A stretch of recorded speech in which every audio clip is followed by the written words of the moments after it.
Multiple births should not be confused with entertainment, nor should they be an opportunity to sell products. Annette, Cecile, and Yvonne Dion.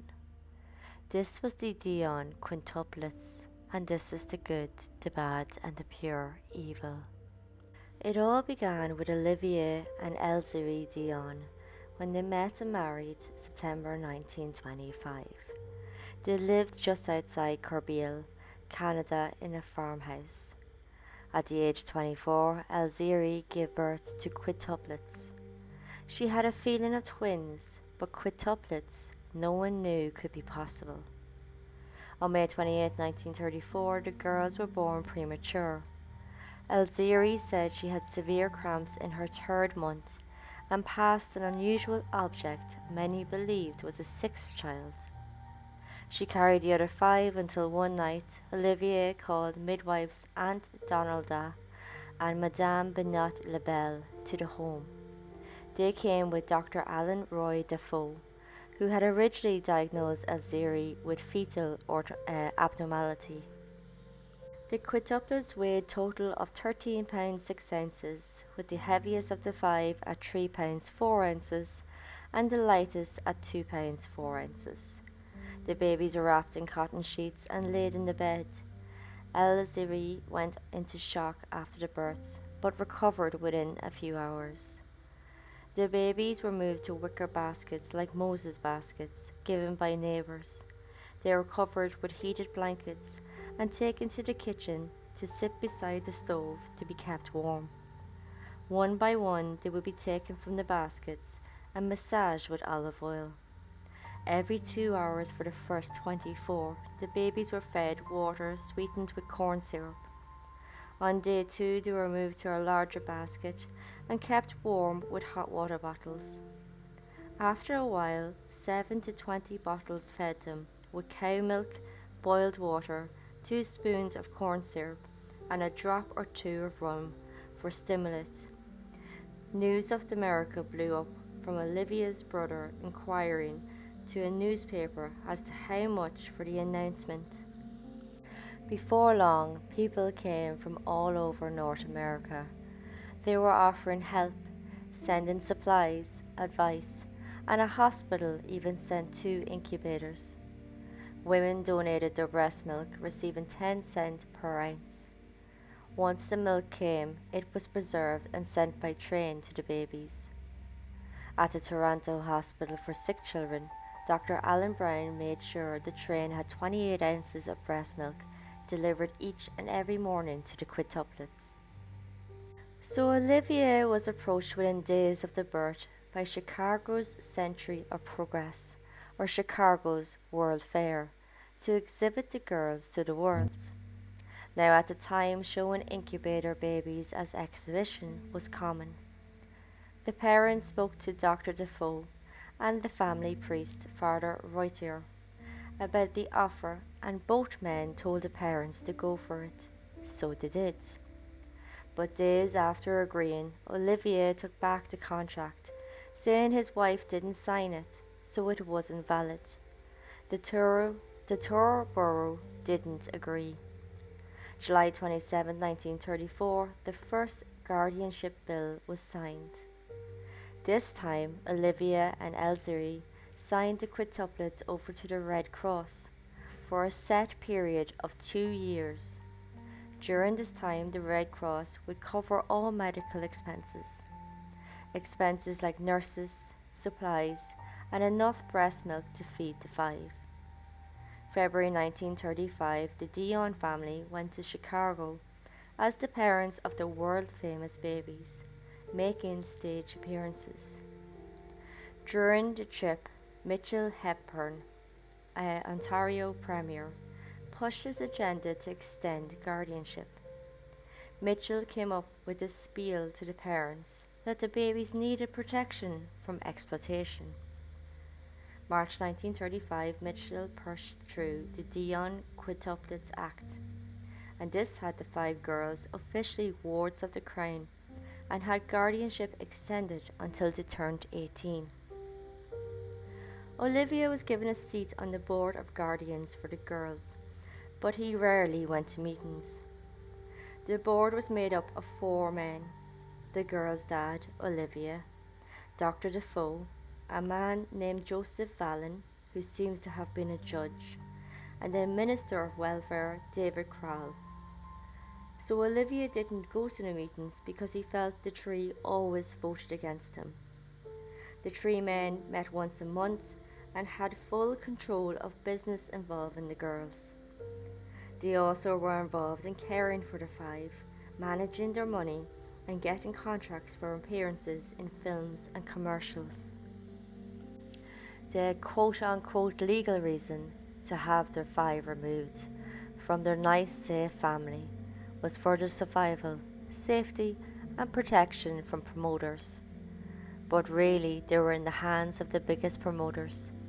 The government knew how unique these girls were, how huge interest they would get, and so built a tourist industry around the quintuplets. Across the road where the 5's family home was, the Dafoe Hospital and Nursery was built for the girls and their caregivers. September 21st, 1934, the girls were moved from their farmhouse to this nursery, where they lived until they were 9. The nursery had an outdoor play area that could be viewed by the public. It was encircled by a covered area, allowing people to come and watch the girls behind a one-way screen. The one-way screen was to prevent noise and distraction to the girls. The facility was funded by the Red Cross, and the girls were taken out 2, sometimes 3 times a day into the playground to crowds. The nursery was 9 rooms with staff living nearby. In the staff house, 3 nurses lived with 3 police guarding them. In the nursery with the quintuplets was a housekeeper and 2 maids. The buildings were surrounded by 7 feet of barbed wire fences. The Dion Quintuplets were constantly tested, studied and examined, and everything was recorded. At the nursery, life was somewhat structured. They didn't have to do chores and were privately tutored. Nurses were their caregivers, and they had little outside exposure behind the walls. They did have some contact with their family from across the road. When their parents came, arguments would erupt with the nurses. Elsery would question the nurses and disagree with the foods the girls were getting. The girls' day started with getting dressed in a big bathroom. They had orange juice and cod liver oil, and then all their hairs were curled. They said morning prayers, and a gong would sound for breakfast. They had 30 minutes to eat this, and after which the table was cleared, and playtime began in the sunroom for 30 minutes. At 9 a.m. inspections by Dr. Dafoe were done. Activities changed each and every month. In the evening, they bathed before dinner and got into pajamas. Dinner was served at 6 p.m. sharp. After dinner, they went into the quiet room for evening prayers. The girls had colours and symbols marking their belongings. Annette had red and maple leaf symbol. Cecile was green and a turkey symbol. Emily was white and tulip. Marie blue with a teddy bear. And Yvonne was pink and a bluebird symbol. Before the birth, Dr. Dafoe was a simple country doctor. After the birth, he became the girls' doctor as he structured the first hours of their care and health. In 1942, he retired, and up until then, he was known as the world's best doctor. He wrote a book and pamphlets and had a radio show with the intention to help mothers with childcare. Mothers all over listened to his radio show and found him helpful with advice on health of a child and their care. But Dafoe, he took advantage of his newfound fame with the girls. He spent a lot of money and was removed as primary caretaker of the girls. The removal involved Olivier taking legal action to get back custody of his girls. The public didn't know at the time, but Dafoe pocketed over $180,000 in 1943 alone. So when visits started, the quintuplets were babies. Visitors could watch the five through a window in the hospital. But the quintuplets were becoming upset by the visits. They would become excited seeing the visitors and extremely upset when they left. The hospital told visitors to remain silent during the visits, but this didn't help. The babies were shown 4 times a day. Then the observatory opened on Canada Day 1936. Thousands came to see the girls. The visitors were to be quiet and not to speak to the girls, to move along and not hold up the line of visitors. If the weather was bad, the girls weren't shown. And the final rule was no taking of photographs. The girls were aware they were being watched. They could hear talking, screams and laughter. About 300 visited a day, and almost 3 million visited from 1936 to 1943. Olivier had a souvenir shop near the nursery, and the area soon became known as Quintland. Souvenirs included photos of the five, spoons, cups, plates, chocolate bars, books, and dolls. There were bins to the public with stones in them, claiming to be magical fertility stones. These bins were refilled every day. Women would ask to touch Olivia, believing he could increase their fertility. The quintuplets made $50 million from tourist revenue.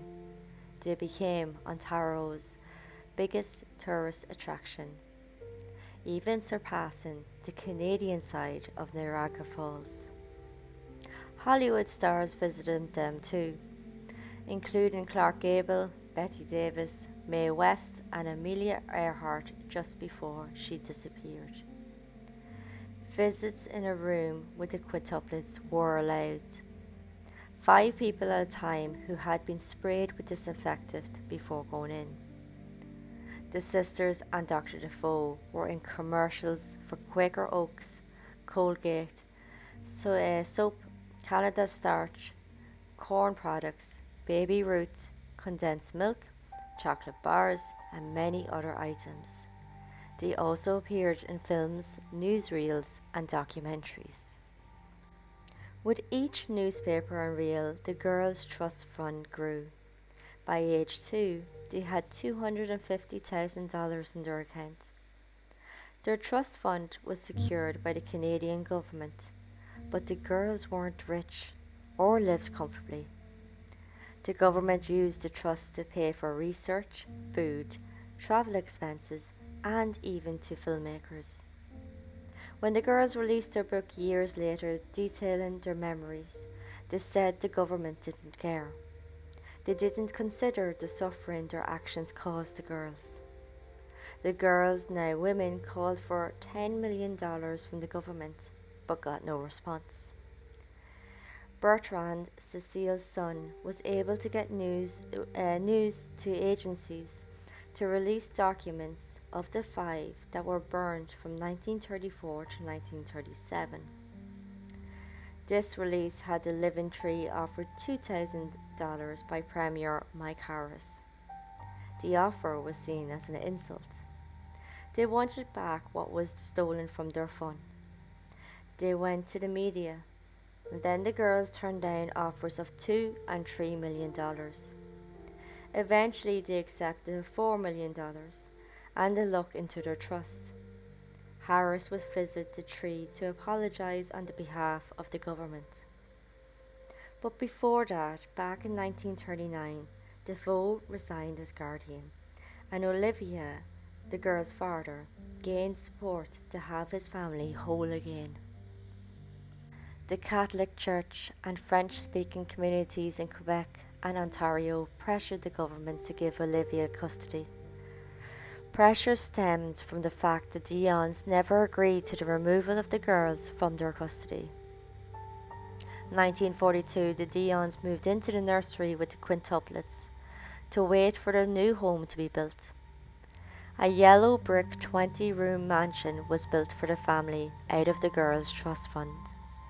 The home was decked out with telephones, hot water, electricity, and was called the Big House. The building today is a retirement home. The nursery was converted into a school home where the girls finished their secondary education with 10 Roman Catholic girls. The old Dafoe hospital would be a convent. The family now whole again, happiness should be in the air, but it wasn't. The 5 girls felt distant from their family. The girls spoke French while the family spoke English, so communication was hard. Their parents insisted they wanted the family to be one again, but the girls were always travelling to events. The sisters said the family often lectured them about the trouble they caused by existing. They also said their mother was physically abusive to them. Olivier was suspicious to outsiders. In 1995, the 3 remaining sisters accused their father of sexual abuse in their teens. In 1952, the girls turned 18 and left home with little contact with their parents. 3 of the 5 went on to marry. Emily became a nun, and Yvonne studied nursing, became a sculptor, and then a librarian. Emily died at 20 from a seizure. She had suffered from them while in the convent and was to be watched at all times. But the nun watching her left her asleep to go to Mass. Emily had a seizure, rolled over onto her stomach, and accidentally suffocated. In 1970, Marie hadn't been heard from in some days. Her sisters grew concerned and had a doctor check in on her. He found Marie dead in her bed. She died from a blood clot to her brain. Annette and Cecile divorced in 1950 and moved in with Yvonne. In 1997, the 3 wrote to the parents of the McCaughey septuplets, warning them against publicity to their children. As of 2022, 2 sisters are alive, Annette and Cecile. Yvonne died in 2001. And that is the story of the Dion Quintuplets. Like and subscribe to my YouTube and podcast, and join me next time for the story of Belle Goodness, the Norwegian-American serial killer who was active in Illinois and Indiana from 1884 until 1908. It's believed she killed 14 people, but some think it's higher, up at 40. Goodness is believed to have died in a fire in 1908, but rumour has it she faked her death, and her actual fate is unknown. Until then, this was the good, the bad, and the pure evil.